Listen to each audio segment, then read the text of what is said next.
Le journal Alice Berthe Barundaou.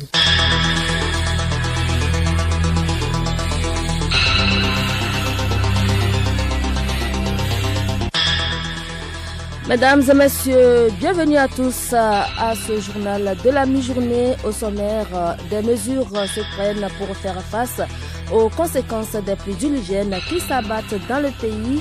Hier, il s'est tenu à Lomé une rencontre d'échange entre le Premier ministre et la plateforme de gestion des risques des catastrophes. Le Togo prépare donc un plan d'action national de lutte contre la drogue et le crime pour 2020 et 2024. Le document élaboré en ce sens est à l'étude depuis ce matin à Lomé. Le président béninois convie 9 partis politiques pour un dialogue politique de 3 jours à partir de jeudi prochain.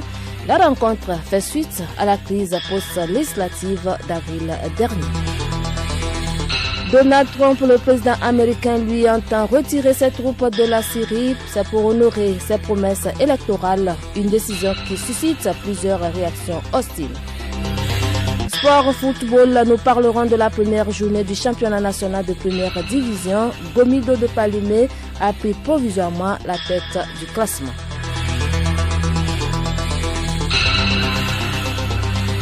Radio Lomé. Radio Lomé.tg.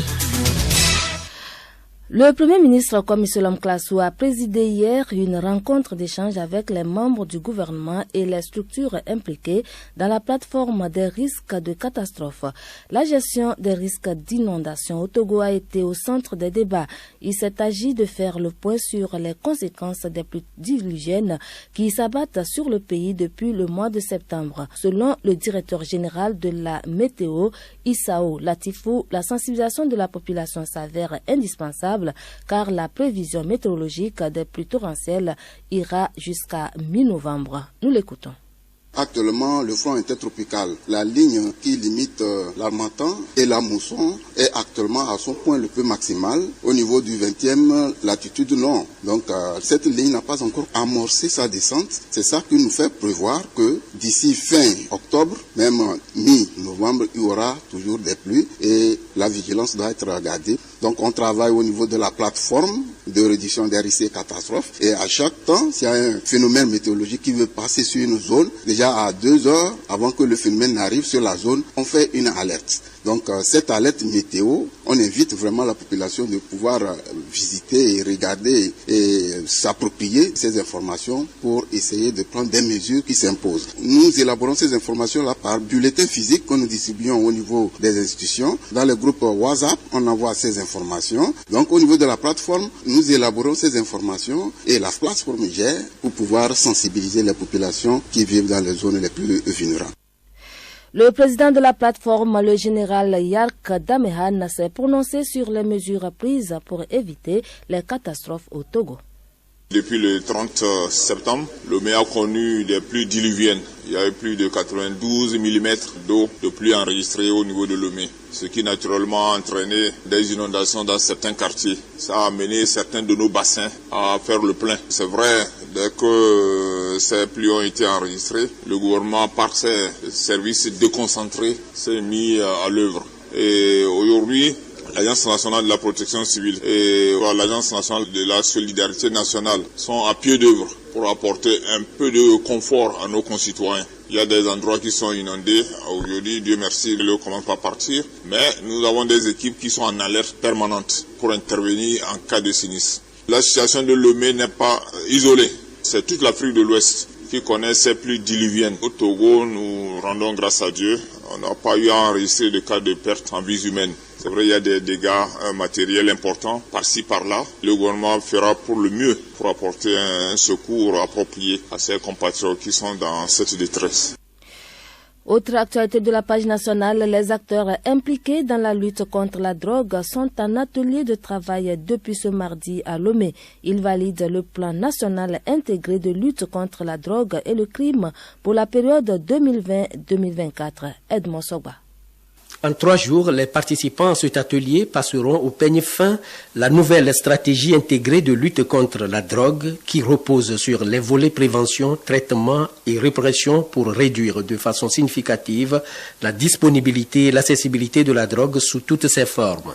Lieutenant-colonel Amaï Kossi, secrétaire permanent du Comité national antidrogue. Le nouveau plan actualisé comporte principalement d'abord le renforcement du système de coordination en matière de lutte contre la drogue, le renforcement effectivement des activités de répression et d'application de la loi, et le renforcement de l'aspect judiciaire, justice pénale, et nous allons impliquer maintenant l'aspect gel et confiscation des avoirs des criminels. Ensuite, la prise en charge des usagers de drogue. Comme vous le savez, au Togo, nous considérons que les usagers de drogue ne sont pas des criminels, mais c'est plutôt des victimes des trafiquants. Donc, dans la nouvelle politique, nous allons mettre carrément un système efficace et adéquat de prise en charge de ces usagers de drogue pour essayer de les sortir de ce phénomène de consommation de drogue.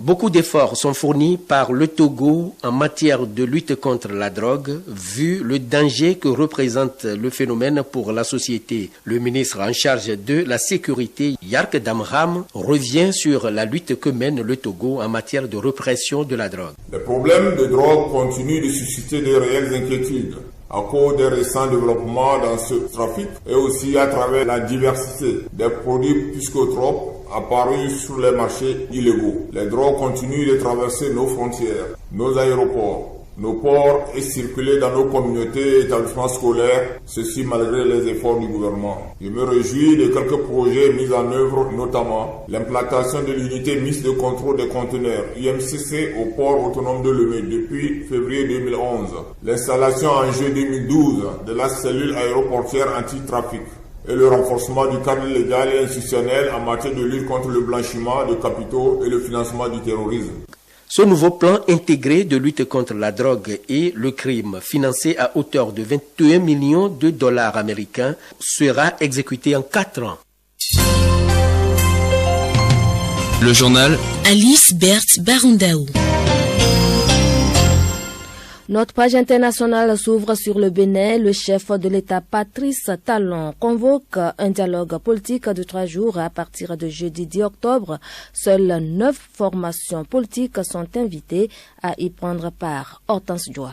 Les 9 formations politiques convoquées à cette rencontre sont uniquement celles en règle avec la nouvelle charte des partis. Les forces Kori pour un Bénin émergent de l'ancien président Boni Ayi en font partie, mais pas le parti de l'homme d'affaires Sébastien Ajavon. La convocation de cette rencontre fait suite à la violente crise post-législative du 28 avril dernier où toute l'opposition avait été exclue du scrutin. L'opposition qui a été invitée formule plusieurs exigences avant toute participation. Le ministre de la Communication et porte-parole du gouvernement a précisé hier devant la presse le cadre, l'esprit et le contenu du dialogue. Pour Maître Alain Orula, il ne s'agit pas du tout d'une conférence nationale. Il a par ailleurs précisé que le gouvernement n'avait pas trié les invités, mais invité les formations politiques qui avaient fait l'effort de se mettre à jour. Merci à vous, Hortense Joa. Au Mali, le gouvernement a lancé hier la phase décentralisée du dialogue national. Celui-ci va permettre aux différents acteurs politiques de discuter sur la gouvernance, la sécurité, le projet de révision constitutionnelle ou encore l'accord de paix d'Alger. Mais les partis politiques de l'opposition refusent de participer aux travaux. Pour eux, ces sujets ne sont pas inclusifs. Il s'agit tout simplement d'un forum d'évaluation et de propositions. Ils réclament plutôt une conférence nationale souveraine. Aux États-Unis, la décision du président de ramener les troupes américaines déployées en Syrie suscite beaucoup de réactions hostiles. Sous la pression internationale et de son propre camp, Donald Trump met la Turquie en garde contre tout excès. Juliette Kamde. D'abord, c'est le chef de la majorité au Sénat, Mitch McConnell, qui s'est fendu d'un communiqué pour dénoncer la décision du président Donald Trump. Un retrait précipité ne profiterait qu'au régime d'Assad, à la Russie et à l'Iran, a-t-il écrit. Le sénateur Lindsey Graham, très proche du président, évoque, lui, une décision irresponsable. Le numéro 3 du parti républicain au Congrès dénonce un abandon des alliés kurdes. Acculé de toutes parts, Donald Trump assure que beaucoup d'élus soutiennent sa décision. Toutefois, hier, le président a nuancé sa position en menaçant de sanctionner durement l'économie turque si l'armée d'Ankara s'en prenait aux Kurdes. Donald Trump s'est justifié sur sa décision. Le retrait des troupes de Syrie était une promesse électorale. Il entendait la tenir. Juliette Camdet. En France, le gouvernement a relancé l'idée de quotas d'immigration. Le Premier ministre Édouard Philippe a fixé des orientations sur la politique migratoire lors d'un débat hier à l'Assemblée nationale. Il a admis que les objectifs n'étaient pas atteints vu le nombre exigé par l'asile. Il va falloir redéfinir la stratégie de l'aide publique au développement en mettant la question migratoire au cœur des relations diplomatiques avec les États.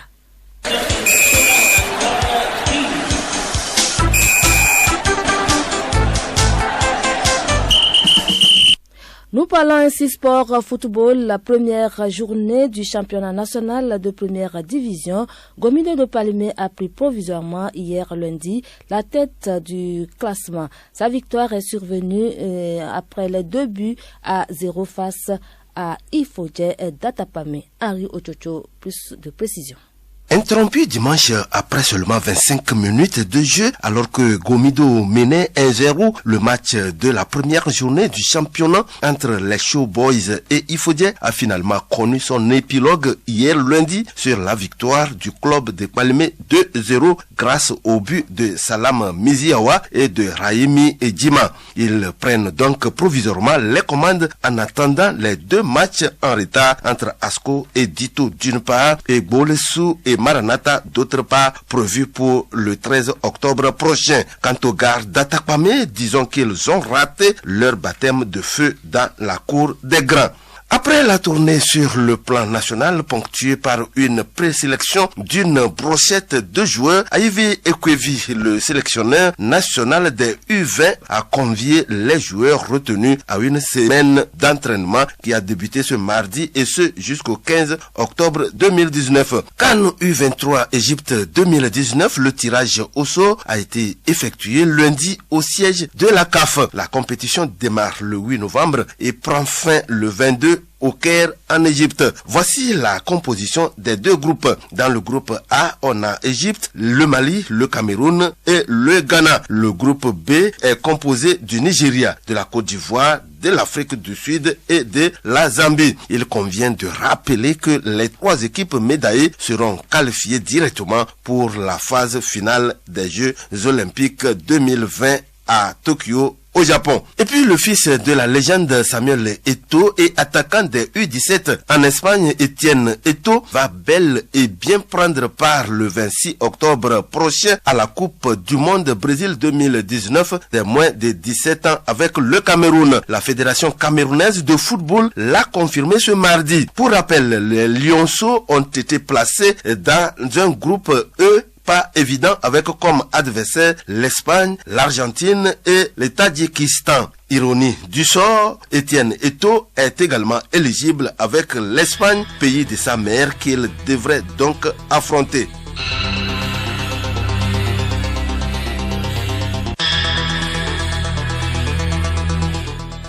Fin de ce journal pour vous qui venez de nous prendre au vol. Voici les titres qu'on a développés. Des mesures se prennent pour faire face aux conséquences des pluies diluviennes qui s'abattent dans le pays. Hier, il s'est tenu à Lomé une rencontre d'échange entre le Premier ministre et la plateforme de gestion des risques des catastrophes. Le Togo se prépare donc un plan national de lutte contre la drogue et le crime pour 2020-2024. Le document élaboré en ce sens est à l'étude depuis ce matin à Lomé. Le président béninois Patrick Talon convie 9 partis politiques pour un dialogue de 3 jours qui va débuter à partir de jeudi. La rencontre fait suite à la crise post-législative d'avril dernier. Donald Trump, le président américain, lui entend retirer ses troupes de la Syrie. C'est pour honorer ses promesses électorales, une décision qui suscite plusieurs réactions hostiles. Bon après-midi à tous avec Radio Lomé dans tous ses programmes.